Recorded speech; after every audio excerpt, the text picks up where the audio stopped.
Hello, and welcome to the Edge of Innovation channel and another live stream with myself. I'm Bruce, and with George Kenner. Today we're going to be talking about how to go about buying your first laser. So without further ado, let's get George on the line and we'll start this show. Stick with us. Hello, George, Bruce. are you with us? Yeah. I can see you if you can see me. I can see you, so we're good. I just introduced you and told everyone that we're going to talk about buying your first laser today and what's involved. You've had some experience with it. I've had some experience with it. We're both now, I think, somewhat experienced laser people. So let's get started.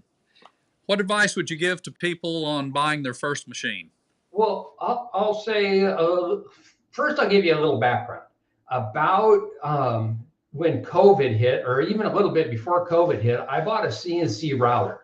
I was sitting on the edge of whether I should buy a CO2 laser first, but I ended up buying a router. I've always kind of, for my passion for lasers now, I'm kind of disappointed I went with a CNC router. But so came up on my 60 something birthday, and I was going to buy myself a birthday present. I wanted to buy a motorcycle, and I could not find, COVID had started. I could not find the motorcycle that I wanted. And it was just a little trail bike by Yamaha with some great big old fat tires on it. So I started to think, because I was making cutting boards and different things with CNC, I wanted to do some laser work on them instead of having a big flat branding iron like so many woodworkers use. So I started with a D1 laser, and then I decided this thing's just way too slow for me. I'm going to take my motorcycle money that I couldn't spend anyhow. It was my birthday, and I decided to start researching buying a CO2 laser. I didn't know anything about them. I didn't really know the operating programs. It was a research process. So first thing I did was I went and got a thing of tape in different colors. I measured out the machines and put it on where I thought they'd go in my 2-car garage, because that's all I have. And I've always kept a nice enough car I want in the garage at night. So as I dialed everything in, I had, I'll call it a glitch in communication with a laser company, which happened to be Eon down in Florida. And I wrote them a letter and I said, don't make promises that you can't keep. So next thing you know, I'm going with the CEO. And he says, George, there was just a glitch in the communications, computer system. But thank you for letting us, know we don't want to spend all this money marketing and then, not respond. So he told me that they had a system that they were setting up called the Experience, where they had all of the lasers laid out in one place, meaning a whole bunch of different manufacturers. And he said, I know you have a YouTube channel. I've seen what you've done with the CO2, and you've got some pretty impressive numbers. He says, how about I buy you a plane ticket and you come and see the Experience? Wow. And I said, well, we struck it off really well on the phone. And I thought, you know what, I'll come, but only if I pay, because I hadn't made a decision and I didn't want to feel obligated to, positive comments about the machine if it wasn't appropriate. So I went down and I looked at all the fit and finish and talked to the head engineer, Lek, and what he told me was all of these are fine machines. What I want you to do is pick the right machine for the job you want to do. And I was actually looking at a more expensive machine to get started. And after I talked to the sales staff and showed them what I wanted to do in bed and table size, I actually bought not their smallest machine, but one step up, which was called the Mirror 7. So I really researched the companies. I have a background in federal law enforcement. I want to know everything. And, having seen what they were doing and looked at both their showroom and then going to their warehouse facility, that was the research level that I went to. So if I was, if I were an audience member right now and watching, I'd want to know what the guy went through. So right, exactly. What did you go through? Well, in my case, I'm the consummate tinkerer. You can't see the shop here that surrounds me, but I've got all kinds of high tech stuff. I've got in the next room a 4-axis CNC milling machine. I've got a brand new 3D printer, and I like to tinker. I'm always making things. We'll talk about that in our third segment today about what we're doing in our shops. But I've got a new 3D printer that I've been breaking in that I'm making parts for my laser.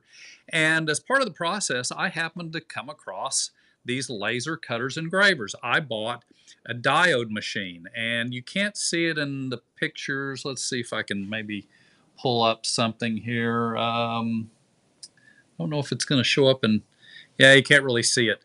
But I've got sitting beside me a little 40-watt diode, Creality diode that I started with. Great machine. I loved it. I played with it. It was fun. And I wanted to move on to something else. So, like you, I bought a CO2 machine. I bought a used one that the guy couldn't figure out how to make it work. He had really almost never been turned on. He had screwed up every setting on it that could be screwed up. And part of the problem was it was somewhat defective from the factory. It had a bad laser tube. It would cut, it would engrave. It just didn't do it very well. And again, you can't see this. It's directly in front of me, but I've got 2 laser tubes that I'm going to experiment with. I'm going to change out the tubes. It's 100 watts. Actually, it's 130, between 100 and 130. And I'm going to put each one of those tubes in, see which one's the best and keep the best one. And then the other one, I guess I'll keep as a spare or sell it. But they're high-end tubes, and it should make a big difference. I'm doing a lot of upgrades to the machine, so that's just me. I kind of like to do the, I like to make things for friends. I've got, let's see if I can pull it up here. That was not it. Let's see. Let's try that one. There. That's a sign that my brother wanted made. It's a little wooden engraved sign. It says Sparky's Hideaway, and he asked me to make something for him, so I did that, and he he needed it, and it was something I could do, so I enjoyed doing that. But I think we both tinkered with these things a lot. In your case, with the Eon, they don't require a lot of tinkering. I have an Omtech. That's an OMTECH, and they're going to require more tinkering, and I knew that going in. And I think George would be the first to tell you I would certainly agree. If you want a machine that just comes out of the crate and works and makes you money, and you never really have to turn many wrenches and you don't have to learn a lot of different things, the Eon is a great machine. They probably make the best machine in the marketplace. I think we agree on that.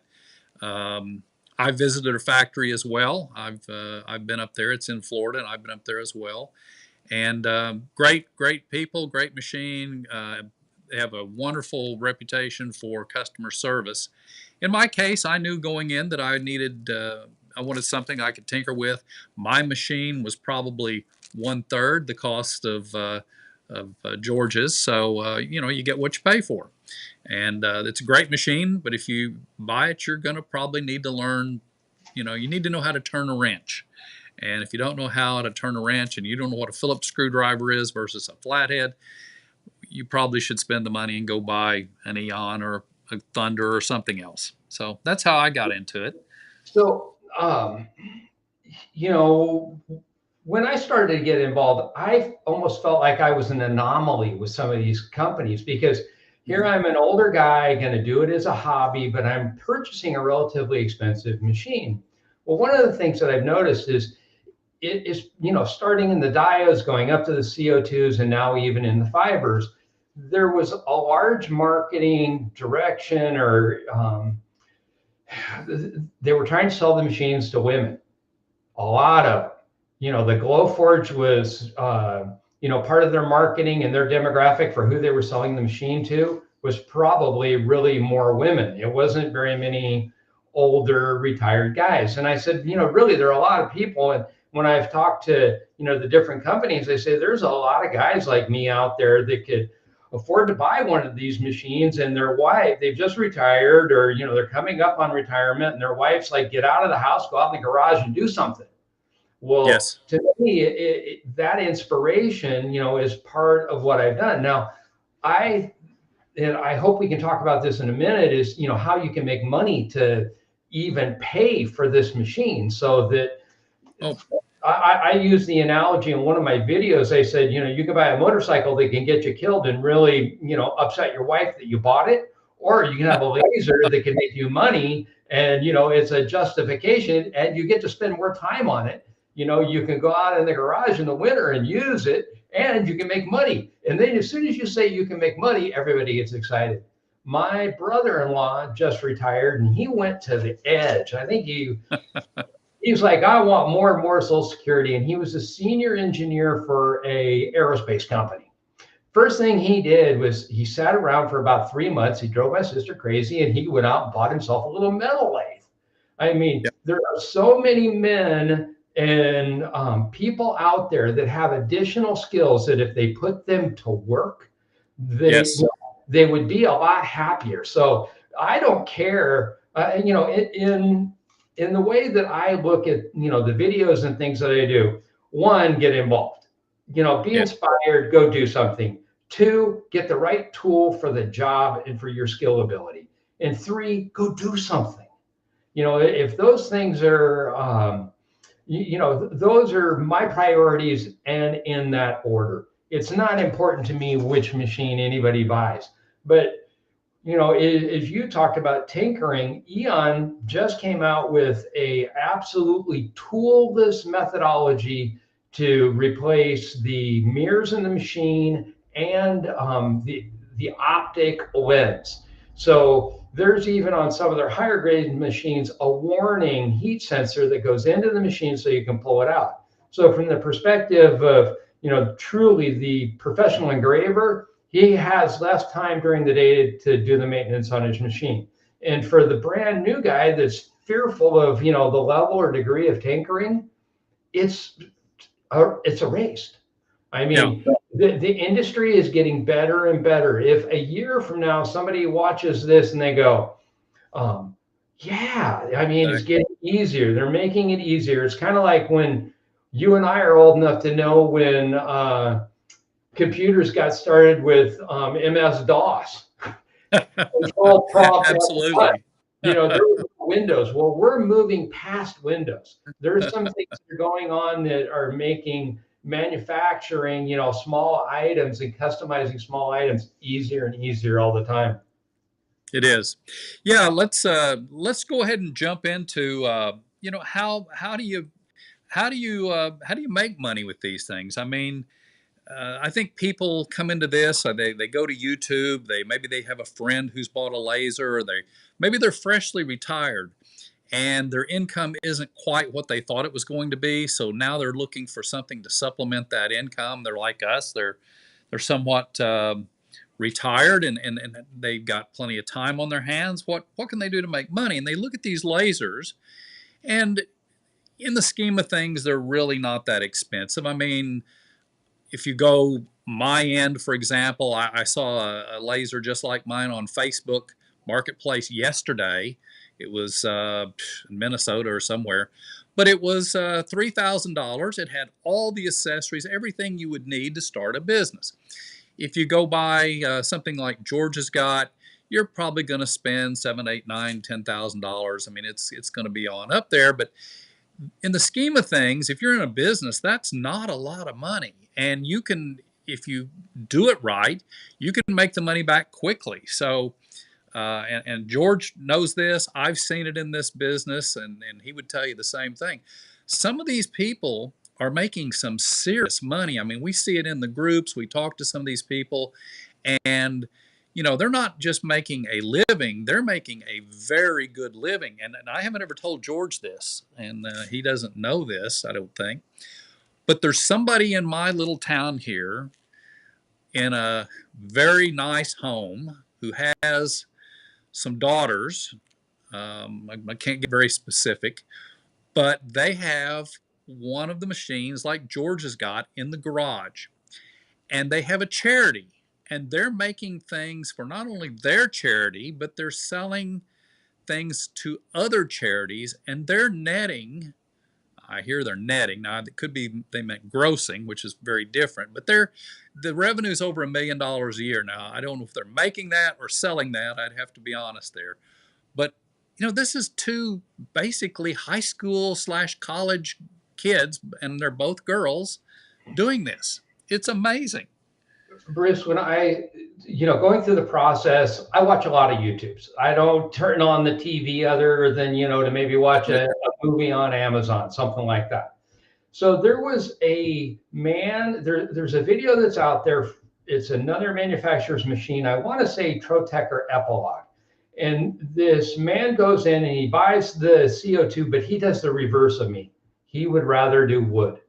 It didn't resonate with him. He went into this wood guy that owned a woodworker's tool shop and says, "You want to do a trade?" He did a trade. The guy gave the laser to his daughter, paid her way through college with it. Mm-hmm. It can be done. I'm very leery of selling a business opportunity because there's some people out there that would rush out, spend the money, and not have the business acumen to pull it off. Sometimes it's better to start with realizing what you really have to do and what you're going to sacrifice in the amount of time than just going and buying the machine.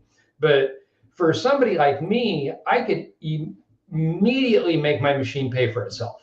Yes. One of the things that I've done is I have made router templates and small tools to supplement my shop. Mm-hmm. That I even made a roller out of acrylic, and it was like I was tinkering. I didn't want to go out and spend $1,000 for the machine, so I made it out of acrylic instead of metal. Guess what? It worked perfectly. One of my engineer friends says, "Talk about elegant engineering for nothing." And I said, that's my goal and motive. But one of my friends has a lowrider. He has been involved in the lowrider car culture since he was 18 years old. He's now 65. And he came to me and said he'd like to have his logo on a flask to put in this old 1940s lowrider that he has. It's just beautiful. He has to have $500,000 into this car. So, hey, guys spend their money on what they spend their money on. So he says, "I need a flask and I'd like the car group's name on it." So I borrowed the logo off of Facebook and put one on and gave it to him. He's like, "Oh my God." The president of the group saw it. They're on their second order of 60. And really all I do is charge them for I do them voluntarily. I do them for free. It doesn't matter to me. They give me the flask and, off and away to the races they go. And it builds so much good faith, that somebody actually did something for you. But yes. I mean, it's a $25 flask. Yeah. And the business is out there if you want to go get it. I don't. Absolutely. Yeah, I agree. It's out there. You just have to find it. You have to think about it. You have to be a little bit more creative, I think. And here's an idea that I'm going to give to the people that might watch this. I'm going to create a puzzle, a jigsaw puzzle. I've done these before and given them away to friends. And I have a photo printer. It's fairly large. It'll do 11 by 17. It's an Epson EcoTank, and it prints really great photos. And I've got some photo paper. And I can take a photograph and print it out on that printer.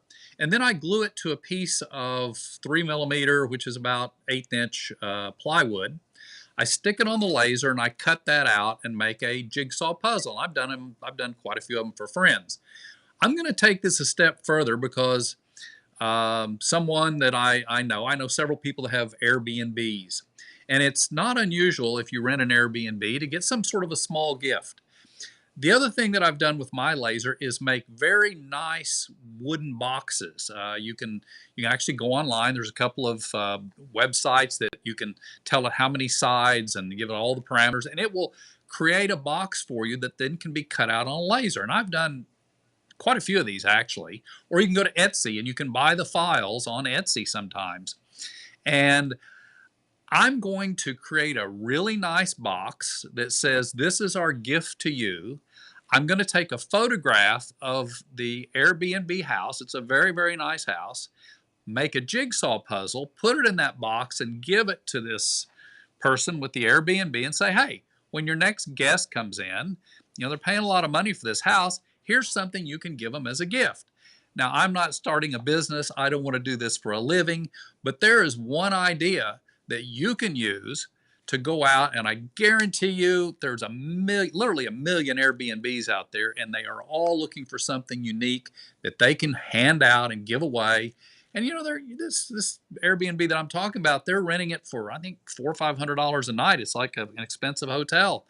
They can afford to give away a $75 box with a jigsaw puzzle in it. And I can promise you, if you're making these boxes and putting a jigsaw puzzle in it and you're selling it for $75, your cost is going to be about $5 plus your time. It's not going to be a lot.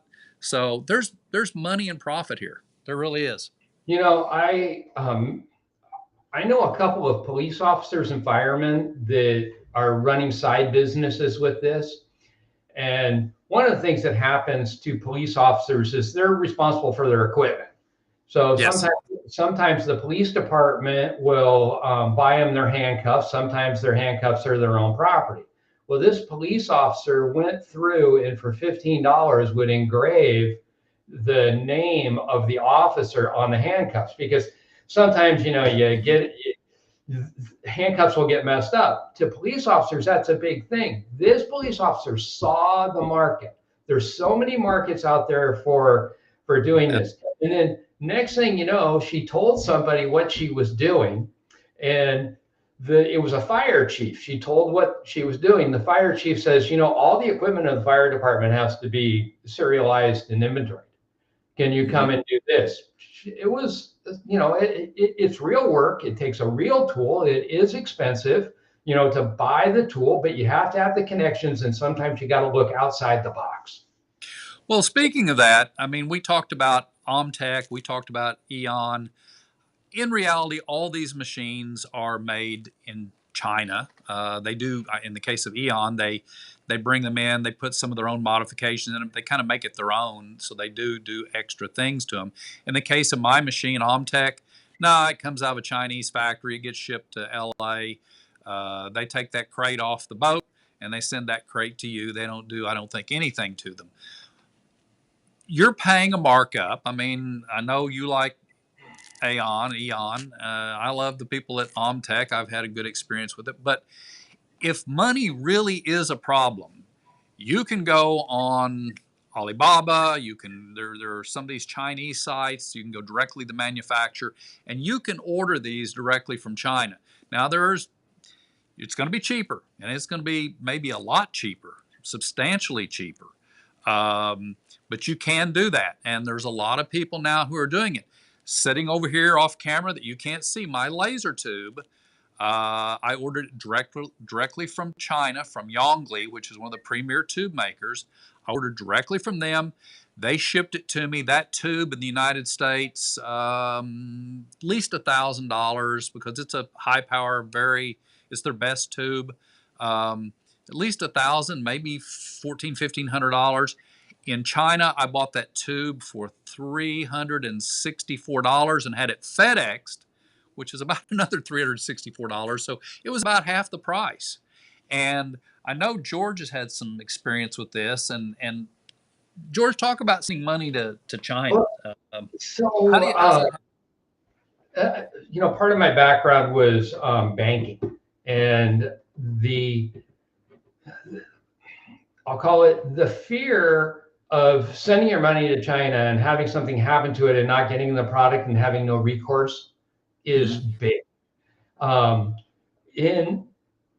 There is one company that I know of, Haotian. They have a very good reputation on the internet.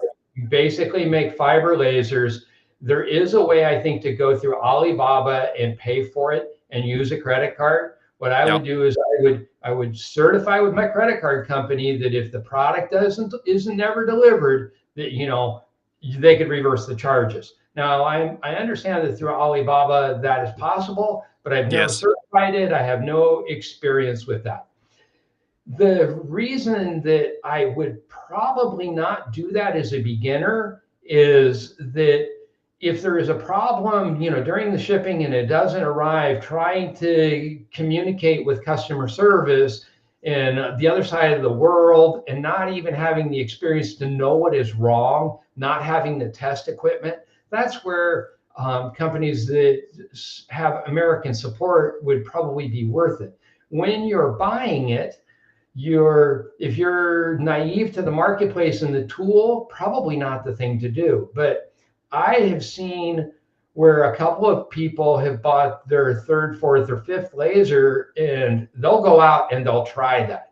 Yeah. Now, you have superior tinkering experience to me. I have some craftsmanship and woodworking experience, but not as much with a laser. Although I'm gaining quickly.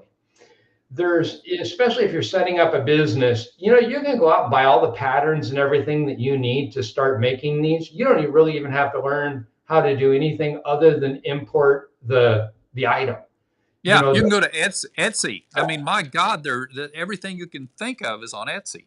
there's a young man, and when I say he's young man, he's probably between 30 and 35 years old. He's built a multi-million-dollar CNC wood company, and the way he's done it was he ran it as a business and he outsourced all of the patterning and everything. He says, Hmm. I want it finished and ready to run on this machine. So he doesn't do any of his own design work or anything. He may come up with an original idea for a specific product that he wants, but he's run it like, okay, I have one machine, I can make 10 in an hour. If I have 10 Yeah. machines, I can make that many more. What is the cost and scale? And he turned it into a manufacturing company. And in my opinion, that's rather that's just a different approach. And those are some of Hmm. the sales skills that the individual would have to consider. But I would be fearful of sending my money to China. It's not, that's not an unfounded fear. I don't No. know.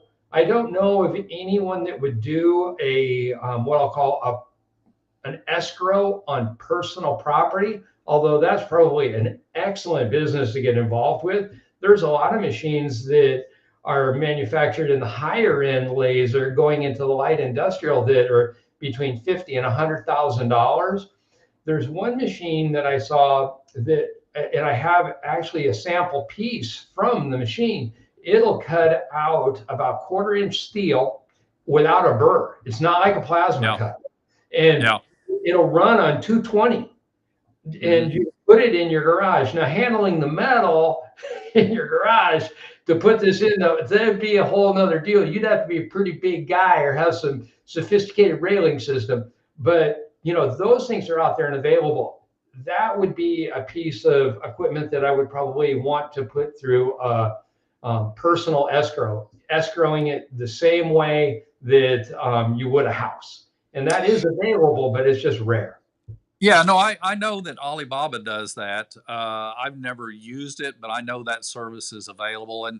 And yeah, I think if you're a beginner, you want to think long and hard about doing that, unless you are able to tinker.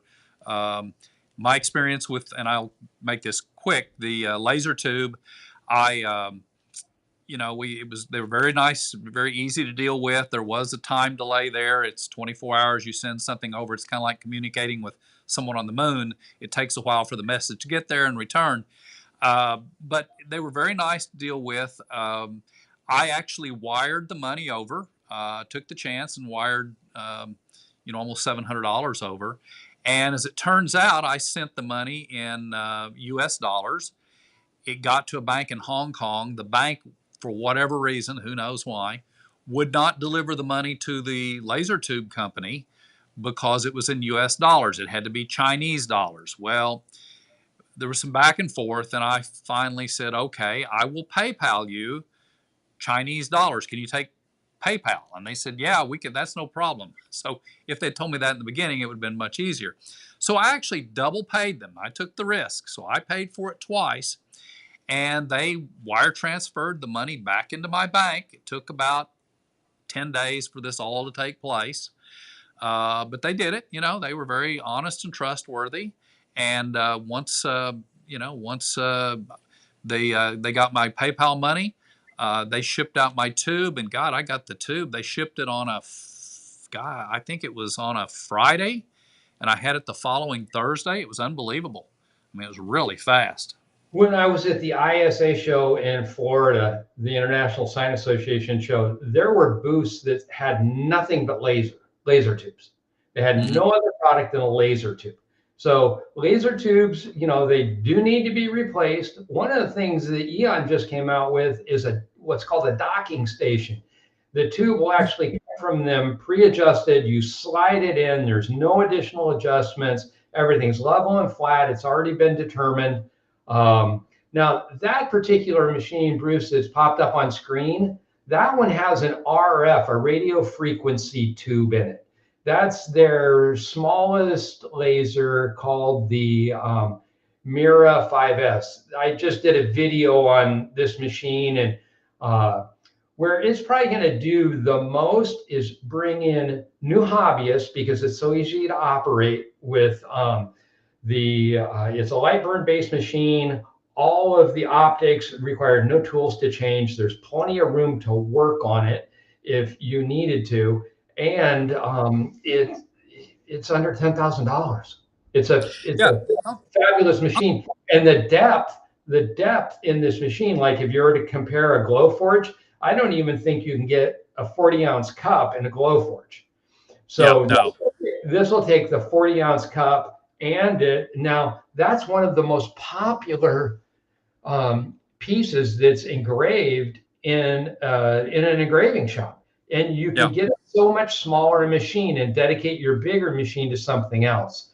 I do personally know a professional engraver that bought one of the machines just to utilize it and set it up only for mugs. He'll never do anything else on it. Yeah, that's a big business. So, go ahead. Sorry. One of the things that, let me ask you this question, Bruce. When you purchased your machine, did you think about the relative value of the machine if you found that you weren't interested? It just, wasn't anything you wanted to do? Yes, I did. And actually, I did, because like clothes that get down traded to your from one sibling to another, that's kind of what happens to some of my tools. They go from me to my son. He just got my old 3D printer, which that printer required both art and science to make it work. My new one is just a dream. It works. Just there's no art. It's just science, and it works really well. So yes, I thought when I bought my laser, I thought, well, when I get tired of it, if I don't want it, if I don't like it, I'll send it to my son. Little did I know, he already had a CO2 laser machine, a 60 watt, from the people up the street from Eon, a company called Boss, that he bought years ago. I'd forgotten that he even had it. He doesn't use it very much, but so he already had one. So maybe my son-in-law would like a laser in his garage. I'm not sure. But I did think about that, and I wasn't putting a lot of money into this machine. It was fairly, as machines go like this, fairly inexpensive. Let me point out too, I'm gonna pop this video back up that George, I got it off of his. Look at this Eon machine. Look how nice this is. Look how well made it is. And then I'm gonna pop up here in just a second my machine. I mean, that is a very nice, well-engineered machine. It looks like an expensive sports car. Now, let me show you mine. There's mine. I think you can sort of see the difference. That's just the shot on the top, but there's a world of difference between that machine and the one that George has. So, well, but Bruce, in all fairness, I mean, right tool for the job and start someplace. Some people, if there are some very talented, I'll call it engineering students that are between 16 and 25 years old, they make that machine fly. Yes. I mean, you know, I'm not going to talk badly about somebody else's machine. Just not going to do it because Oh, I can do it for you. I'll talk badly about mine. the I've only had, you know, when I got started, and you know, because of, I'll call it my YouTube. I used to do YouTubes when I was involved in real estate for people's homes. Well, I learned how to edit. Mhm. After I did all my friends wanted to know, where did you go? What did you do? Now that you're retired and you don't want to play real estate with us anymore, what are you doing? So I did the CNC videos. Well, Yeah. next thing you know, I have people sending me diode lasers, like 10 or 15 of them to review. I took all the machines and gave them away to other people, and mostly school teachers. But, you know, I was happy to do it, and that's how this all kicked. But I bought my Eon. I wasn't given to me. You know, Yeah. your machine. Yeah. The idea that, you know, I only want people to get involved. Go do something. Get up. You know, Yeah. exercise. You know, you in our age group, we, you know, I think they call it social clustering. Most of our friends fall in pretty much the same age group. That's The true. the idea that, you know, some of my friends are sitting there and doing nothing. It's Yeah. like, come over and let me show you how, you know, how easy some of this is to do. And it doesn't even have to be lasers. It could Yes. be it could be leather work, it could be anything. I Yes. didn't I did not start out on lasers, but it ended up being a passion. You know, you end up Yes. sometimes you end up falling in love with somebody you didn't think you would.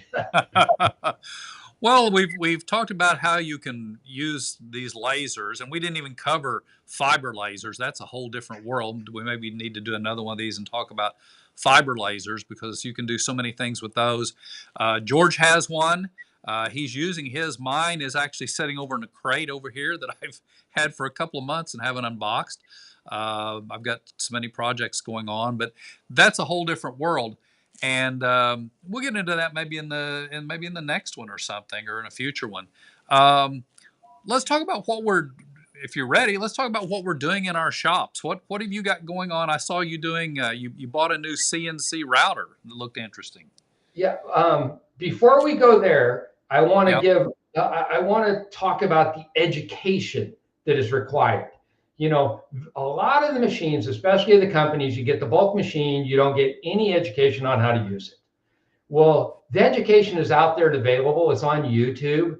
If Yep. somebody wanted to know business acumen and how to run a laser company, I can put them in touch with some of the right people that have mentorships and things like that, if that's important. Myself, and I know that you've joined bigscarylaser.com. It's the best resource for fiber lasers, which is something I'd love to do another video on. It's a little more complex. It's like having a number of switches. You're either flying a Cessna or you're flying a 747. Maybe Yeah. better to start at the Cessna. Um, Maybe better to start at the Cessna than to go to the 747 right away. But these resources are out there. I have gained invaluable information for $14 a month, and I can quit anytime I want on Big Scary Laser. Yeah. So now to what am I doing in my shop? I bought a Next Wave CNC router that it controls both the fence moving side to side, and the depth of the router bit, and it does it with real precision to make dovetail boxes and things like that. I took off and started to do some epoxy work, and I did a video on epoxy. Hey, it all comes from the same place. No reason to buy the most expensive stuff. At least that's what Exactly. I say.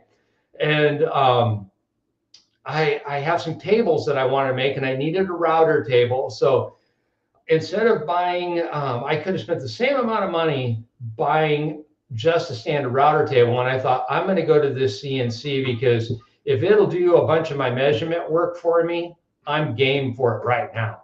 It's Hmm. it's on the way in. It's about a $2,000 machine. They got like a special deal on it right now with a $300 rebate, and they give you a tool that's, I think, worth another $200, which is a miter fence guide. So I got that coming up. But I want to start making more furniture. Yeah. That's what I want to do. I have made I made a table out of epoxy that's in my dining room now. The rough piece of wood cost me $1,500. I probably have a $9,000 or $10,000 table in my dining room right now. Yeah, You no, know, I think I saw some pictures of it. It's beautiful. It's really stunning. Yeah. it's made out of a wood called Padauk, which is Hmm. probably one of the most popular uses is on sailboats for what they call the bright work. Right. This piece had the outer sapwood and a big crack through the middle. It was really a B grade piece of wood, and I Hmm. turned it into A grade. Yeah. And it has to do with the beauty. When this live edge thing goes away, there's going to be a lot more of this wood that's not utilized. It's really pretty. I really like the live edge, and the tables that I have are going to have some LED lights coming through them because I'm in love with LED lights too. Yeah. Yeah. No, it was the work George does. If you haven't seen it, you probably haven't. Go to his YouTube channel, or I think maybe there's more pictures on Facebook, which is called. I've got to hear something. Laser Freedom, Speak as You Wish. Should come up on the screen here in a second. That's it. You can go there, and I think some of the stuff's featured there, if I recall correctly. Yeah, one of the things that I found was that you're going to get, everybody's trying to sell their product in the laser world. Hmm. It's sometimes there's some filtering that goes on. I heard somebody at ISA say that they were the only person that made an RF and glass tube. I had done a review a year earlier on the Supernova, which has exactly that. And this guy's doing an interview. Right. Now, did he know, or I don't know, but I know that it's not a factual statement. Yeah. Trust, verify.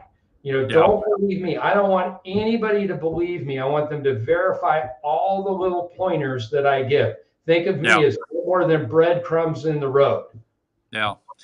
Yeah, there's a lot of misinformation about some of these machines especially on YouTube. They're being paid in some cases quite a bit of money to say great things about them, and in a lot of cases they are a great machine, but sometimes they're not. I actually had an in between machine that is highly touted, highly hawked. I don't know if you've still got yours, George. George had one. I'm not sure what happened to it, but let's just say I wasn't happy with it. It ended up going back due to the fact it was a hobby machine. It wasn't a real live, make some money, use it for, industrial purposes, laser, CO2 laser machine. So the smaller ones, the ones that you see, and I'm going to use this as an example because I don't think George has got one and I don't, but the Glowforge, I think, is a good example of what is a hobby machine. They're very expensive. They have a closed software ecosystem. I don't know about George, but I certainly couldn't recommend one. And so, George is right. Take everything you hear with a grain of salt, trust but verify. So, yeah, in my case, I'm continuing to upgrade my little Omtech. I'm working on a lighting project. When it's done, I'm almost finished. The interior of the machine, it'll look like a well-lit football field. It's going to be, it's got so many 24-volt LED lights in it, it just glows almost. After that, I'm going to put a new laser tube in. I've got an air assist upgrade that I'm planning on it that nobody's ever done. I'm planning on upgrading it so that you can have a whole lot of different selections on your air assist. There's some hidden functions inside the controller that really most people don't use. I'm going to try to take advantage of those. And another thing that we certainly haven't talked about, but people are making money with it, and that is 3D printing.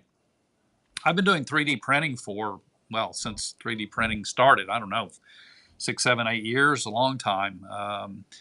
And they have really come a long way. The 3D printer I had, yeah, go ahead. Let me stop you for just a second. How much is a 3D printer? They're relatively inexpensive. You can buy them for as little as $150 or $200. The one I got is so my point is, start something, do yeah, it. yeah. You can enter into this hobby and this, I'll call it machining manufacturing, to get started for a matter of a couple $100. Yeah. The one I've got, which get is off the couch, I have no clue. absolutely top of the line. There's only maybe one more that people really like, but I can't see that it would be any better than what I've got. I've got a Creality K1 Max printer. It will print 300 millimeters by 300 millimeters by 300 millimeters in volume, $849. And you say, okay, how much is 300 millimeters, cube?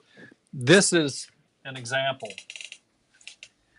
This was printed last night. It took about 7 hours. It's a plastic piece. It's going to be part of an exhaust nozzle. Let me pull it up here.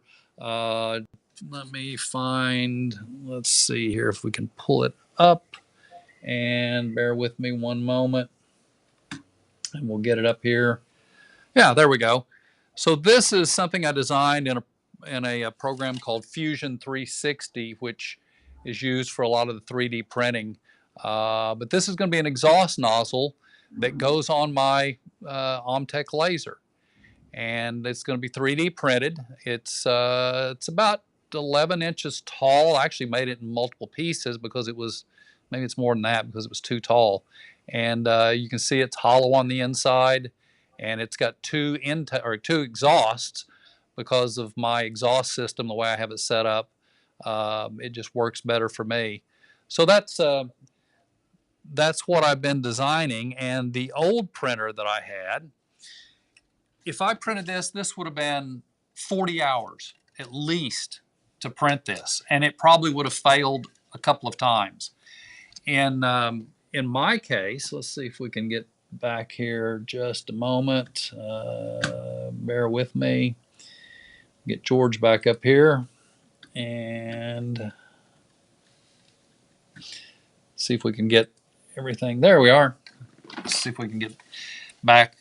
This would have been 40 hours, would have failed a couple of times. This came out, it's just flawless. And it's got a double wall design. Maybe you can see it here so that this slips over the exhaust. This will be filled with silicone so that no fumes can get out of the machine. This thing prints so fast. Normally you get your filament in 1 kilogram spools, and it will go through a 1 kilogram spool, which is I think 1,600 meters approximately. It'll go through a 1 kilogram spool overnight. I mean, it's really quick. I am now buying filament. This is the first one I received. This is a 5 kilogram, it's almost, 11 pounds, 12 pounds worth of filament that it will use, and this will last several days. So that's how fast this darn thing is and how much better it is. I'm thrilled with it. Another thing that I made, let's see if I can get it up here, was, actually I can show you. This is a filament spool that's a 1 kilogram spool. I also, as a hobby, play with what are called PCP air guns, pre-charged pneumatic air guns. And they're very, very high pressure. They use scuba tank pressures. And I printed this, and what's that for? It's to hold the scuba bottle that you pressurize, that you fill up your air gun. And I didn't have anything that would hold it, so I just made a stand. And the reason it's black and white is I ran out of filament. It didn't have enough on one spool to print it. I had to change filament, and I had a little bit of black left over, so I printed the top in black. But that's what it's for. So those are the kind of things, and I guarantee you, going back to making money with this stuff, I couldn't find one of these. And people say, well, what do you do with a 3D printer? I always tell them, I make things that don't exist. You can't go to the hardware store. You can't go to Amazon. Whatever I'm making, it doesn't exist, or I'd go buy it. So the air gun guys, if you were making these and selling them for 30 bucks, which there's about, I don't know, there's probably $12, $13 worth of plastic there, when you buy it. $39, I would have paid it. I would have paid that in a heartbeat. And, it's, you just got to be creative. So that's what I'm doing. Our ability, our desire to do something, either find a source or create, is so powerful. It's something that, especially as we get older, we don't want to lose. Yeah. There's when I started doing the acrylic, the epoxy, and pouring the wood, I took the word of my um, not the manufacturer, the wood store that sold me the stuff, that sold me the piece of wood, and I was happy with it. I didn't really do the research. I wasn't going to spend the time. Well, I needed some mixing buckets. Hmm. Rockler sells the mixing buckets for Yep. almost $7 a piece. At the epoxy store, they're $1.25. Hmm. I mean, there are big holes out there and big profits that can be made if you find the right thing. But if you're not looking, you're not going to find it. Yeah. Sometimes, if I'm frugal and I didn't want to spend the $6, then next thing you know, I find that there is silicone mixing jugs. Hmm. So when you're finished, a little bit of the epoxy is going to, I'll Yep. call it destroyer mixed with the other thing. And the silicone, you just pull it off and you're back, you're back in business. You don't have, Yeah. you buy the silicone one for $6.99 instead of the plastic one for $6.99, and you don't have to buy another one for a long time. The learning process of this is what to me is so exciting. Yeah. I really thrive on knowing that, I see somebody else pull something off and I think to myself, what do they have that I don't have? And the answer is always nothing. Right. Now, the difference between Bruce and I is Bruce knows how to do 360 and he has a 3D printer. I have neither. Well, maybe we're gonna have to change that. My girlfriend Grace says that I'm addicted to tools, and maybe she's right. Maybe I Yeah. need, Yeah. No, I definitely am. maybe No, I need. yeah, Fusion 360. We didn't start out talking about this, but we can. There are plenty of YouTube videos. You can go to YouTube and learn anything you want to know about Fusion 360. It's one of those programs that no matter how much you use it, no matter how long you use it, you will never learn to completely use it. It is one of the most comprehensive programs in existence. I think I heard the other day someone say there's about 1,500 different commands in Fusion 360. Realistically, you need to know maybe 30 or 40, maybe 50 of them. And if you know those, you can kind of muddle your way through anything. I'm far from an expert, that's for sure. But I can usually muddle through and design pretty much anything I want. And it's really a satisfying experience to not only design it on the computer, but then take it to the printer and print it out. Or I've got, as I said, I've got a big Haas 4-axis CNC milling machine in the next room, and I can take it over there and cut it in metal if I want.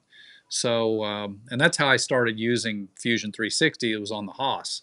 It was not on the 3D printers, but it's not hard to learn. You just need to sit down, follow YouTube videos, and you can pick it up within. You're not going to pick it up overnight. That I can assure you. But give yourself, 4 or 5 days of watching some videos and sitting there following along. You'll be pretty good. You'll be surprised. I'll call it as a role model. You need to be, congratulated or honored. I mean, because your son went and did this, you know, meaning that I I do anything to pay to get kids away from video games and onto Fusions 360 and actually make something where they benefit themselves, others, and earn a living. I Yeah. mean, as a grandparent, to be honored. I'm staying in my garage, though they may have to cremate me in my garage. Yeah, that's definitely me.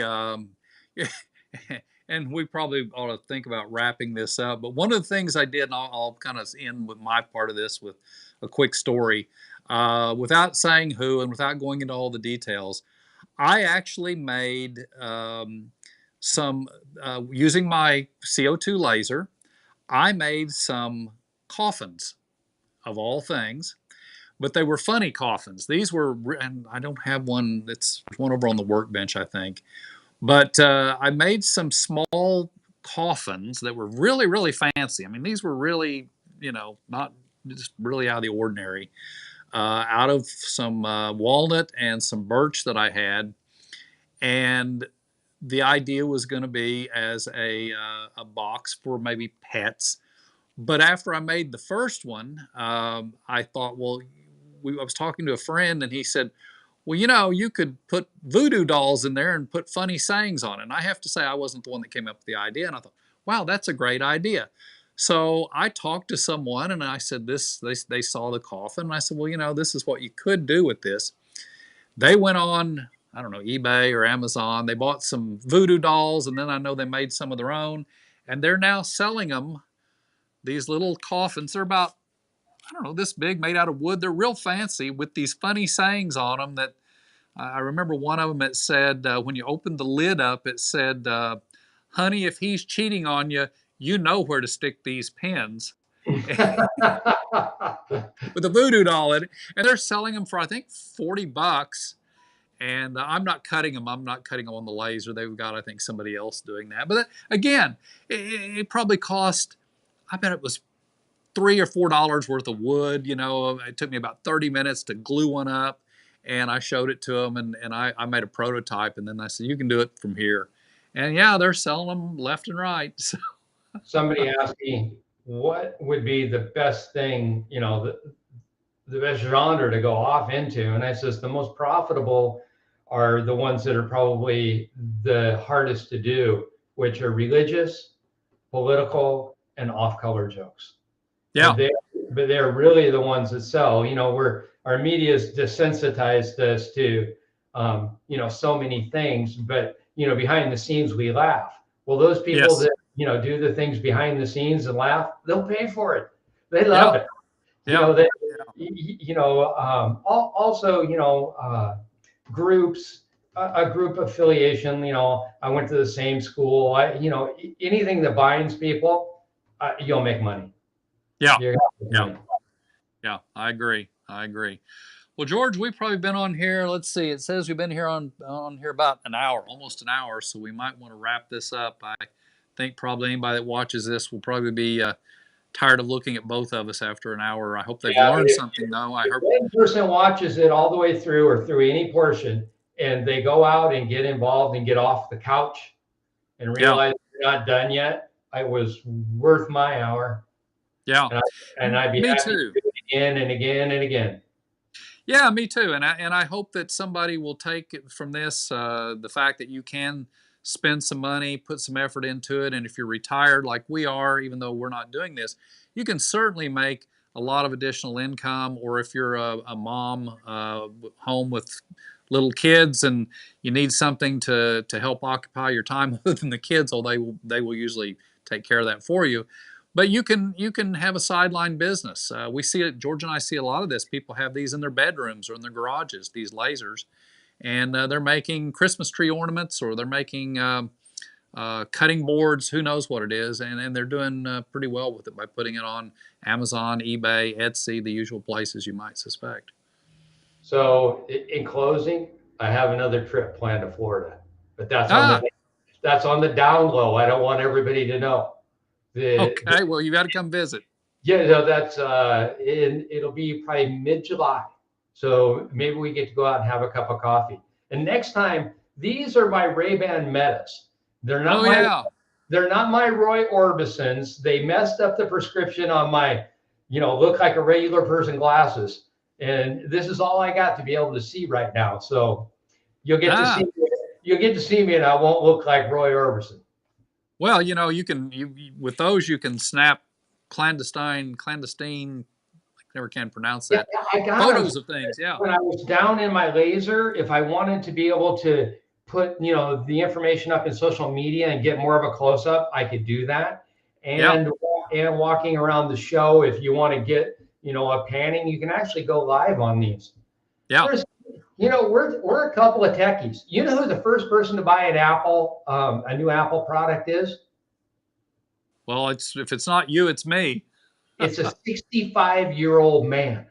Oh yeah, I've seen that. Yeah. Well, I'm right behind you. Graphic of the guy, the person that's standing in line and in the front. He may not be standing there himself, but he's the first one. And the reason for it is we started this. These kids are playing off of our tools. and we're not done. Yeah, that's exactly right. Well, listen, everybody, we hope Absolutely. you've had a good time. We're going to wrap this up and subscribe to George's channel, subscribe to my channel, go to George's Facebook page and join there. And until next time, I guess we will see you again.